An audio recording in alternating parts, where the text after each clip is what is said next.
The Heart of Britannia, a narrative essay by Michael Lieber. Read by James Brown. I write this passage candidly, 1,300 feet above the earth, for I am travelling in style today, although where I do not know, by a hot air balloon. It is a splendid summer day in England, green and glorious. The air is sweet, the rolling countryside vast in every direction, the growing River Thames meandering its way to a distant blip. Hello, London, you handsome hive. Oddly, I do not feel anxious. I've never been a big fan of heights, but there is something about the sheer distance of being this high up that makes it seem like an illusion. It doesn't look real to the eye, but more importantly, I feel inspired to write. Nothing specific comes to mind, but the spark is there. Something will come to me soon. I can feel I am on the cusp of something, as if all my work had been leading up to this moment. But to what? What is it? Of late I have felt so very lost, with my head in the clouds, off with the fairies. But perhaps I should start with the series of events that led to me being in this precarious basket. Writing away in a pocket notebook next to a strange little man that I barely know, who insists I call him Captain. It all began in a tiny, dark pub in dear old Lichfield, of all places. The Earl of Lichfield. I always find myself drawn in there for a quick drink whenever I am in Lichfield, for it has an old-fashioned charm that I appreciate, a dimly lit, cosy quality seldom found in modern pubs. When I am there, I tend to acquire my pint and then sit alone in a quiet corner. Some know who I am and point from a distance. Some don't. Some are acquainted with me and will come over and talk. On this occasion, the charismatic acquaintance that claimed the chair opposite me was by far one of my favourites. He was a short, balding man, I'd say in his mid-60s, newly retired.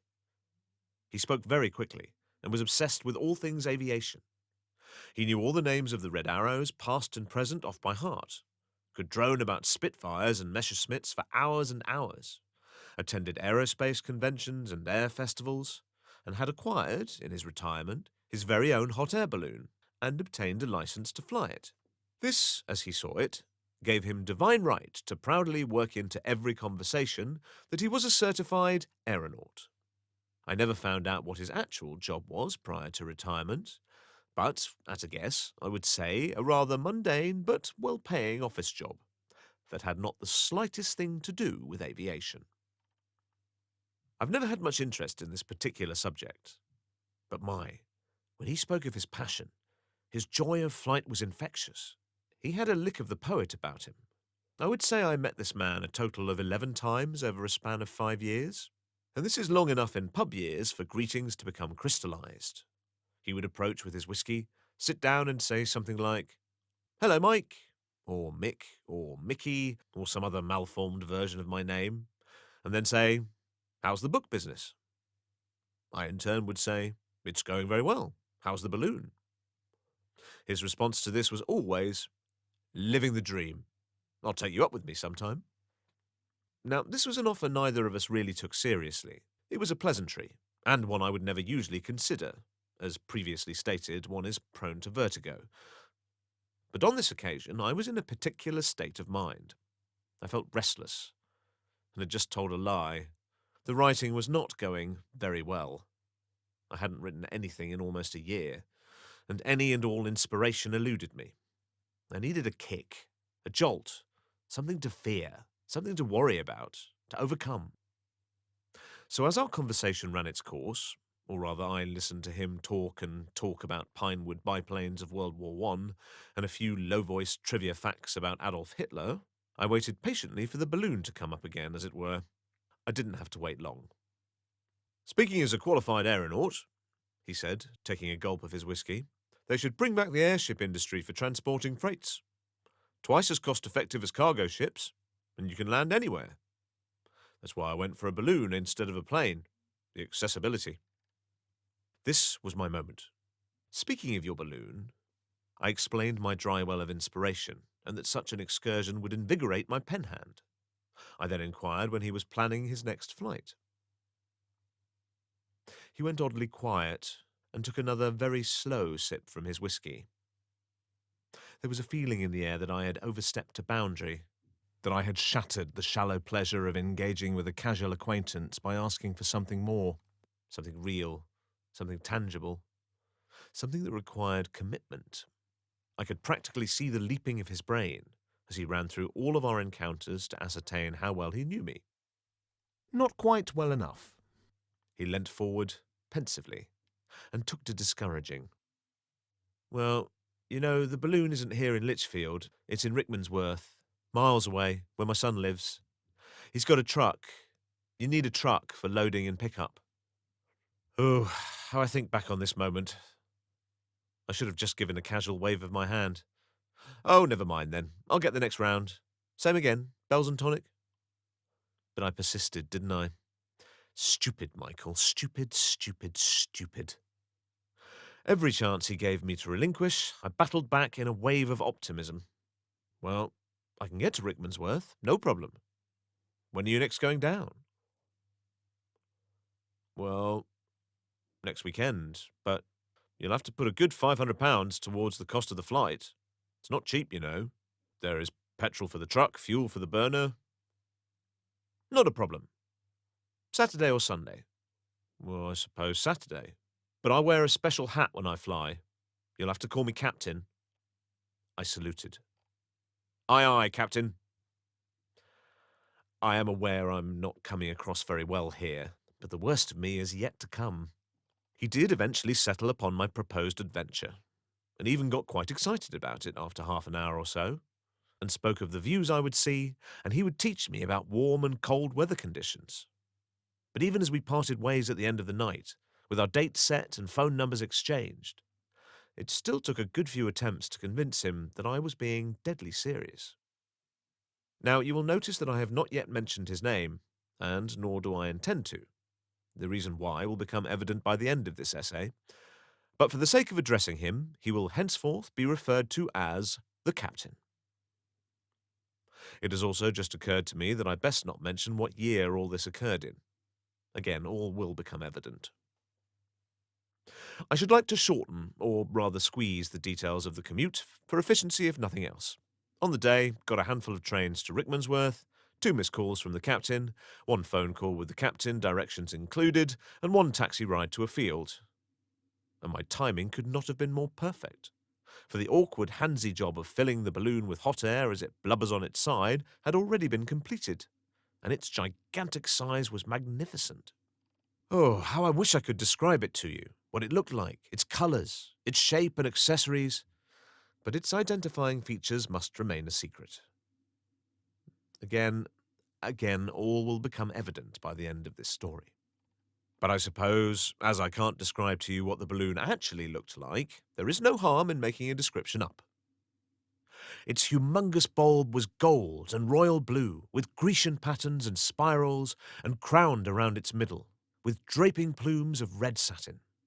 I know it may be lackluster to hear a fictionalized account of the balloon, but I assure you, the description I have just given doesn't even come close to how glorious this balloon actually was. It must have cost him a small fortune to have it custom made. The captain was already in the basket, fiddling with the burner, and to my amusement, he wasn't joking. He did actually have a type of captain's hat, like a mariner's cap, or like an old-timey train driver's cap, like the type Buster Keaton wore in that old movie, The General. I met the son, complete with truck, a very large, well-rounded, jolly type of soul. His arms were covered in tattoos. He seemed to know an awful lot about me. The father had built me up in his head, I think. Such imagined pedestals are not to be reached by anyone. As soon as I got into the basket, it was immediately clear that the captain's flying temperament was not the same as the whiskey-gulping man I knew from the Earl of Lichfield. He was sharp, technical, and professional. Good. I'm glad of it. It makes me feel safer. We're going up 2,000, possibly 2,500 feet. We'll be in the air for approximately 45 minutes to an hour, and then we'll come down in another field to the north, on the outskirts of London. The son's job was essentially to drive after the balloon and pick us up wherever we landed. There seemed to be multiple gadgets and trackers and walkie-talkies on the go to help with this endeavour. I took a deep breath The son got into his truck, the burner was turned up, and we were off.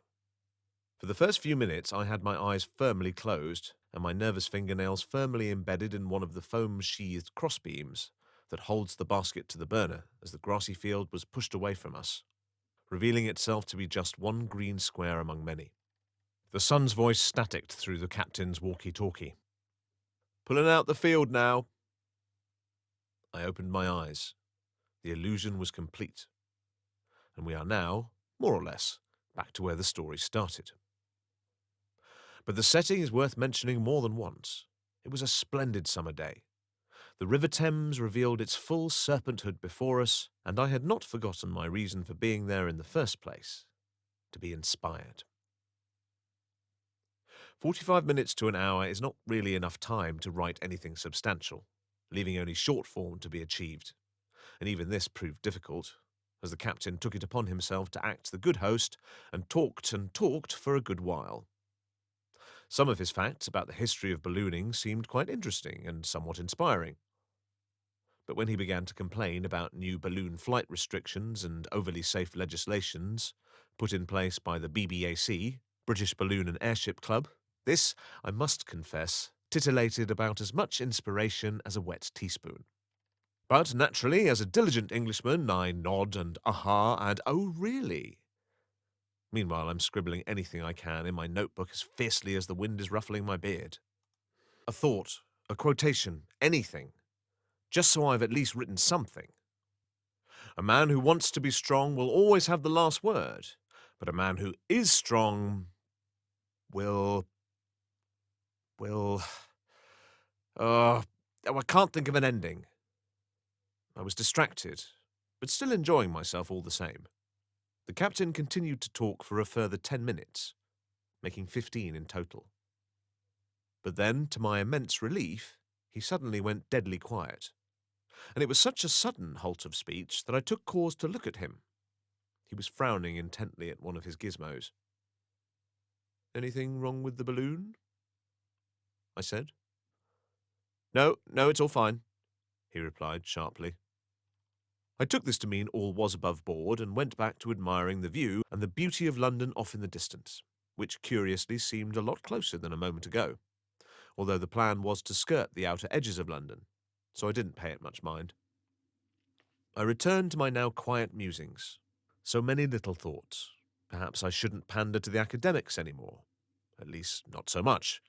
Perhaps I should write a children's book, the type that can be told again and again and again, and achieve real significance to a long line of generations. It is not the first time I have had such a notion. It usually lasts about 3 weeks to a month and then turns on me, revealing itself to be a terrible idea. But I look at Dickens, I look at Twain, I look at Carroll, Barrie, and Anderson. It puts me in a sort of kind-eyed, Disneyland, Alice and Pan type of mood. And in that short time, before the turn, it seems perfectly possible to me. But of course the biggest concern one has with a fairy tale is not that it will fall into obscurity, but rather that it will reach such popularity that it will leave you behind. Why, only the other day I was in a service station on the way to Tenby, South Wales, to visit my mother. There was a table display with children's books for sale, among them a simplified edition of Treasure Island. I picked it up and flicked all the way through it, and not once, not even in small print, could I find the name of its original creator, Robert Louis Stevenson. The story was out of copyright, re-illustrated, rewritten, and repackaged for the masses. The story had surpassed its author. But I suppose the story still having enough relevance to be retold is at least something. My concentration was interrupted again, this time by the son's voice breaking up terribly as it crackled out of the walkie-talkie and said something like, "What's it saying?" I turned to look at the captain again, who now had an expression of both worry and anger. 12 knots, 14 miles per hour, said the captain. "Is that bad?" said I. "You'll have to go higher," said the son. "I am," said the captain. "Just tell me what's going on," said I. The captain took a deep, irritated breath. "We're having some unexpected wind shear. It's pushing us further east than we want to go, and so we need to go higher." It was then that I realized where we actually were. We were no longer sailing over green fields on the outskirts of London. We were now technically in London. and all abundant nature had been replaced with a sea of rooftops and busy roads. The balloon was going slowly higher, but not as steadily as we were moving west, and with every borough we passed, the captain became ever more troubled. The sun had now gone silent. He was either completely out of range or was concentrating on tracking our whereabouts, because after 10 minutes of undisturbed drifting, our fate became crystal clear. Not only had our direction completely changed, but we were going to be swept right over the centre of London. As someone who doesn't know the first thing about flying a balloon, the question I wanted quickly answered was, are we in danger? Is this bad for the balloon? Is this unsafe? Put simply, are we going to die, Captain? But as he had to tell me numerous times, this was not the problem. Just to add perspective to our growing predicament, hot air ballooning over central London, at this time, had been strictly prohibited because of concerns of terrorism. Our situation was not only potentially dangerous, but it was also punishable by a hefty fine. As the worried captain turned on his phone and set about Googling with limited signal exactly how much the hefty fine would be, I took the opportunity to appreciate where we were. The view was indeed a rare one. Just as an aside, the use of a mobile phone in a hot air balloon, as I would find out years later, was also strictly forbidden. The whole escapade was becoming very messy indeed. But my, was it a sight! We had finally arrived. Hello, Big Ben. Hello, Tower Bridge. Hello, London Eye. And in that moment, something irresistible came over me, a feeling of supreme imperiousness. I stretched out wide my Icarus arms as my beard and blue scarf ruffled about me, the words of Ozymandias echoing in my ears. I'm ashamed to admit it, but it's true. I couldn't help myself. It was truly intoxicating. But perhaps I should explain. You see, the last and final time I lived in London from the time of this event was a few years prior. I had left in terrible circumstances. My love for the London stage had dwindled awfully low. I was disillusioned, penniless, and heartbroken, practically running back to the Midlands with my tail between my legs. And I suppose, all things considered, descending upon the entire city in a gigantic, garish hot air balloon with arms of Christ could possibly qualify as a magnificent return. At the very least, it was one hell of an entrance. But just as I was enjoying the warm glow of 1,000,000 sets of eyes looking up at me as we floated over the Thames, the captain's quiet spell finally broke. As he proceeded to swear repeatedly and gasp at his phone, I presumed he had now discovered how much the fine would be for any balloon pilot caught flying over central London. What does it say? I asked, taken aback by his sudden rage. That's ridiculous. I'm not paying that. I can't pay that, he said, more to himself than to me. And, in his agitated state, he put the burner on full blast and turned our slow, safe ascent upwards into a fast, hair-raising climb to the clouds. In that moment I became aggressive towards him. I was scared. I had no idea what was happening. But looking back in retrospect, I presume the captain's logic was either to evade being spotted, reported, and subsequently fined by hiding in cloud cover, or to reach such a height that it wouldn't technically qualify as being over a city. I never found out how much the fine was, but I imagine it must have been an obscene amount to make the captain suddenly drop all aspects of safety and professionalism. I must have said many things in that moment that made him even more distressed. The higher we went, the more we turned on each other, until the captain and I proceeded to engage in what can only be described as a full-blown screaming match, as the temperature changed from mild to noticeably freezing. The conversation went much like this. I have, of course, removed all of the profanity and replaced the incoherent crossovers with an adequate translation. I say, Captain, land this balloon sharpish. You are going to put us in a sticky situation. Don't tell me how to conduct myself. This is your fault, Mr. Lieber. You asked to come. That is indeed true, but I do not control the wind, my good captain. And on this went, and only when I, hand on heart, promised to sign a legal document that I would take full responsibility for any financial fine that befell him did he begin to calm down. I better address this as an aside also. I did not sign any such document. Not that it would have stood up in any court of law, even if I had. But he was at least calm. Angry, irritated, but calm. We were now more or less clear of the city. The boroughs and small towns of outer London were now below us again. We didn't speak or even look at each other as we drifted downwards. I think he may have told me begrudgingly to hold on tight to one of the padded beams as we touched down in a field. It was quite a smooth and steady landing, I remember. It was about the only thing that was smooth on the entire venture. Now, my first impulse, as we both left the basket, was to physically attack the captain in some fashion for putting me in so much danger, but as we exchanged a passing glance, it was clear that he was struggling with the same impulse for potentially costing him a great sum of money. In the end, we settled upon a sort of tired cross relief. The son was called, who sounded even more relieved than we were. He was half an hour away. That was a very long and awkward 30 minutes of waiting. But eventually that lovely vehicle came into view. The balloon was deflated, bundled up like a sleeping bag, loaded with the basket onto the truck, and we set off. The son tried to lighten the mood, but eventually he went as quiet as we were. They dropped me off at the nearest station and drove away, and I never saw the captain or his son ever again. I would have expected to have bumped into him by now, with the amount of times I've been back to Lichfield and frequented that same pub. But I never have, and because I have had no contact with the captain, I never found out if anything came of the fine. But if it did come to nothing, I presume that amazing balloon, not so much the basket and burner, but the envelope, the balloon itself, was never flown again, for fear of incriminating the poor captain. And if it does still exist, it is most likely rotting in a garage somewhere. If this is so, it is a true waste of beauty, and only those who looked up on that lost London day will know how truly remarkable it really was. It's sad the captain didn't name it. All beautiful things should have a name, and for the few precious times it graced the sky, I shall name it now, and may it be remembered for that day. The Heart of Britannia.